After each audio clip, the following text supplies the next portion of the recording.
Hello, guys. I just wanted to talk about my trip to immigration in Manila today. This is Passport Nomad, and I'm going to talk about it. Took me about 50 minutes from Domestic Road, where I'm staying at Salem Complex, to get all the way up to the immigration. As you can see here, I ended up taking a electric bike rider kind of thing.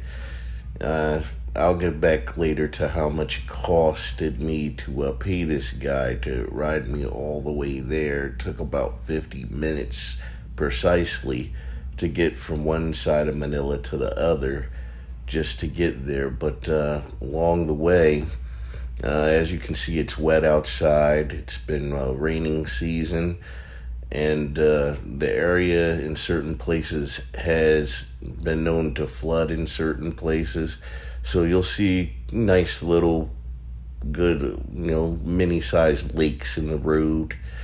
Of course, this guy asked me for a cigarette, but I accommodated him because it started raining off and on again, and it was a long ride. So, I mean, hey, it was worth it. So I'm taking footage here of the side of Manila, on this side of the road, the other side of all this traffic over here, beyond the trees over there, is the beach. And what I'm passing by here is a lot of construction sites in the main city of Metro Manila as we're heading down the road. And as you can see, as the traffic goes by, this is on a Tuesday.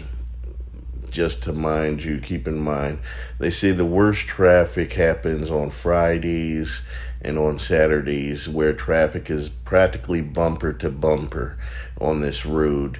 Now, this is a main road that's driving by up a boulevard that has a beach on the other side of the city. Now, what he's pointing to me right now is a park where they have the statue of Lapu Lapu. And Lapu Lapu was a very famous chief who fought in the war to try to against the Spanish when they were coming to invade the Philippines. And it's a very extraordinary story, and I'll talk about it some other time. I'll go into his story.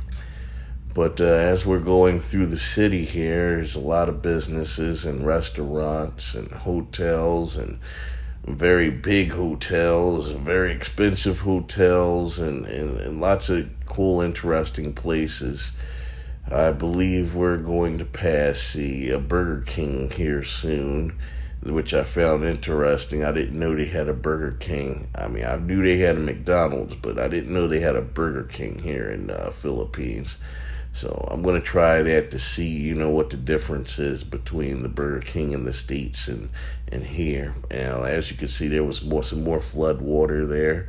As I said before, we were in the rain season, so this is normal in the Philippines. And as you see, people are just riding by on their scooters and bikes and their motorbikes, which is the main choice of transportation in the Philippines amongst all the citizens.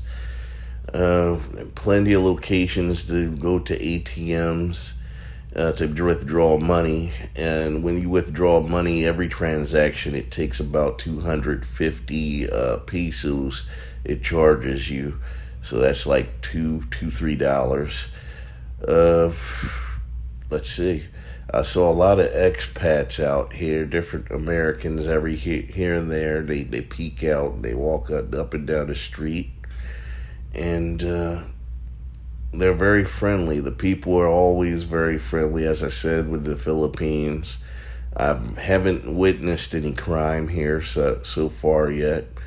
And as to, I'm heading to immigration, like I was saying before, I was heading to immigration to extend my passport stay. It's going to be, hey, there's that Burger King I was telling you about.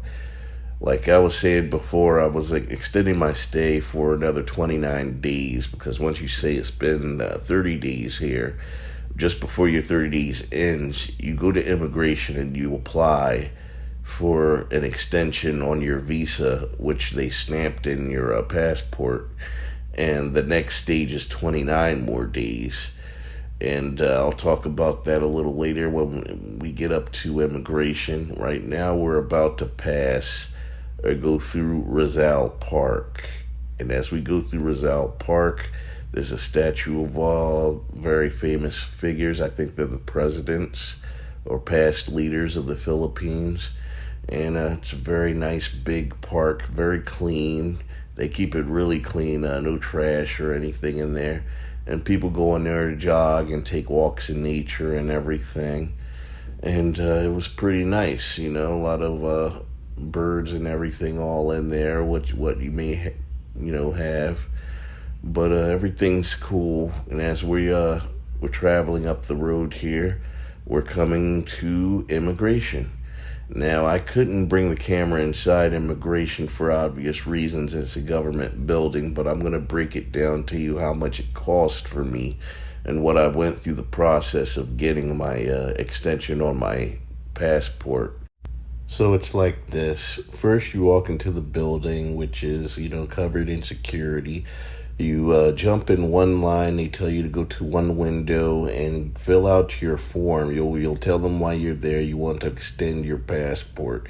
They'll give you an extension form, which you have to fill it out. It's just a couple of lines of information they want from you on your passport, your ID, and who you are. Next, you go into a different line where you turn in your paperwork and your passport to a teller, and you explain that you want to stay for an additional 29 more days. They will then give you a receipt and a certificate saying that you are applying to stay for this amount of days, and it will cost you about 2,030 pesos. Once you pay, you'll receive a receipt and be told to stand yet at another window while they're checking and verifying your passport to make sure you don't have any warrants for your arrest or that you owe any outstanding bills in the country while you were staying here. Once this is all passed, they stamp your certificate showing that you have been approved for your extension. After that, you're done. They give you back your passport, tell you have a nice day, and you take your taxi back to your hotel, and you are good to go. And now with all that said, it's time for me to bid you guys a bye-bye, and I just want to remind you to like and share, hit the subscription, help support my channel, and I thank you all for coming by and watching my videos.